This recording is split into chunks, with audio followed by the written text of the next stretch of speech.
कहानी है कृष्ण और सुदामा की दोस्ती। जय श्री कृष्णा दोस्तों, कैसे हैं आप। आज मैं आपको सुनाएगा कृष्ण और सुदामा की दोस्ती की कहानी। आज के युवा दोस्ती को बहुत अहमियत देते हैं। माता पिता और गुरु के अलावा दोस्ती का रिश्ता भी बहुत खास होता है। दोस्त सुख दुख में आपका साथ देते हैं। अच्छे और बुरे के बारे में दोस्त बेहतर सलाह देते हैं। हालांकि दोस्ती भारतीय परंपरा में नई बात नहीं है। भारत में सच्ची मित्रता की कहानी सदियों पुरानी है, जिनका जिक्र पुराणों में मिलता है।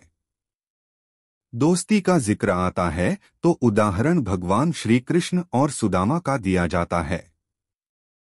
कृष्ण एक राजा थे और सुदामा एक गरीब ब्राह्मण।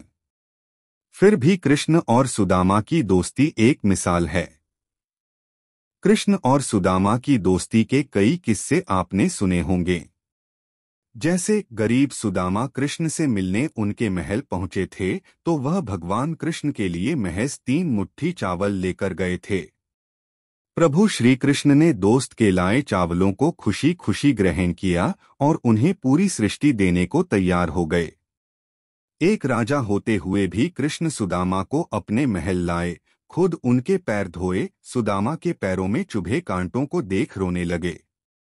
ये सारी कहानियां बचपन से बच्चों को दादी नानी सुनाती आ रही हैं।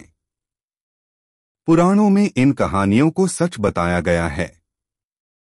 लेकिन क्या आपको पता है कि नटखट नंद गोपाल की दोस्ती एक साधारण से ब्राह्मण बालक सुदामा से कैसे हो गई? कृष्ण और सुदामा की पहली बार कब और कहां मुलाकात हुई? कैसे हुई कृष्ण सुदामा की पहली मुलाकात? बालपन में कन्हैया को दीक्षा दिलाने के लिए माता यशोदा और बाबा नंद ऋषि के आश्रम में छोड़ आए थे।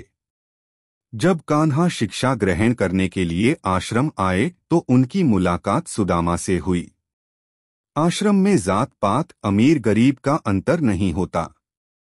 राजपरिवार में जन्मे कन्हैया की दोस्ती ब्राह्मण परिवार में पैदा हुए सुदामा से हो गई। वक्त के साथ ये मित्रता इतनी घनिष्ठ हो गई कि पूरी दुनिया में कृष्ण सुदामा की दोस्ती का गुणगान किया जाता है। शिक्षा दीक्षा पूरी होने के बाद भगवान कृष्ण राजा बन गए और सुदामा अधिक गरीब और बुरी आर्थिक स्थिति में आ गए। कृष्ण और सुदामा के गुरु का नाम।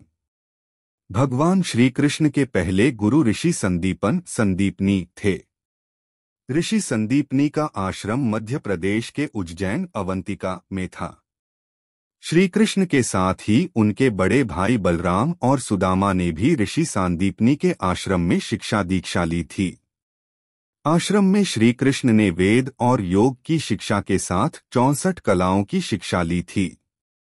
ऋषि संदीपनी के आश्रम में ही सुदामा से कृष्ण जी की दोस्ती हुई थी। कृष्ण सुदामा की दोस्ती की कहानी। आश्रम से शिक्षा लेने के बाद श्री कृष्ण मथुरा आ गए और बाद में द्वारका के राजा बनकर वहीं बस गए। सुदामा भी आश्रम से शिक्षा दीक्षा के बाद अपने ग्राम अस्मावतीपुर, जो वर्तमान में पोरबंदर हैं, आ गए और भिक्षा मांगकर अपने परिवार का पालन पोषण करने लगे। कहा जाता है कि सुदामा एक दिन में सिर्फ 5 घरों से ही भिक्षा मांगते थे। अगर इन घरों से कुछ मिल जाता तो परिवार का पेट भर जाता, वरना भूखे ही सोना पड़ता।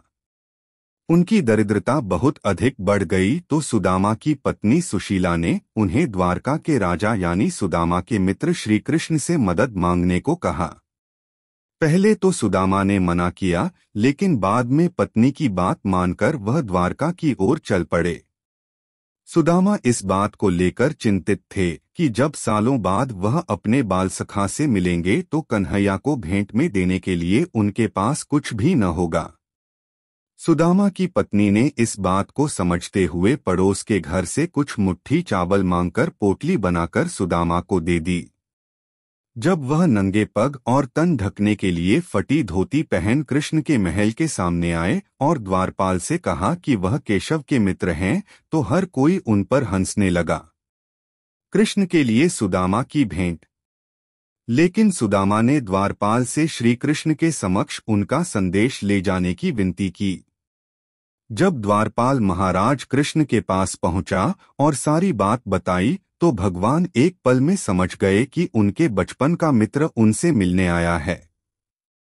बिना मुकुट लगाए नंगे पैर सुदामा से मिलने पहुंचे और उन्हें देखकर गले लगा लिया। दो मित्र सालों बाद एक राजा और गरीब ब्राह्मण के रूप में एक दूसरे मिले, लेकिन उनके दिल में एक दूसरे के लिए असीम स्नेह था। कृष्ण सुदामा को अपने महल ले गए और उनके पैरों को खुद अपने हाथों से धोने लगे। नंगे पैर होने के कारण सुदामा के पैरों में कांटे चुभे थे। भगवान श्री कृष्ण ये देख रोने लगे। फिर कन्हैया ने अपने बाल सखा से पूछा कि मेरे लिए क्या भेंट लाए हो, तो पहले सुदामा ने संकोच किया कि एक राजा को कुछ मुट्ठी चावल किस मुंह से दें। लेकिन कृष्ण के हठ करने पर उन्होंने चावल की पोटली कान्हा को पकड़ा दी। यशोदानंदन ने भी उन कच्चे चावलों को बड़े स्वाद के साथ खाया, जैसे उससे बेहतर कुछ हो ही न। ऐसी थी कृष्ण और सुदामा की मित्रता। हाँ, तो मेरे प्यारे मित्रों, कैसी लगी आज की हमारी कहानी कमेंट करके ज़रूर बताएं। वीडियो को लाइक नहीं किया तो लाइक कर ले, साथ ही ऐसी कहानियों के लिए हमें सब्सक्राइब कर ले और बेल आइकन का बटन दबाना ना भूले। धन्यवाद।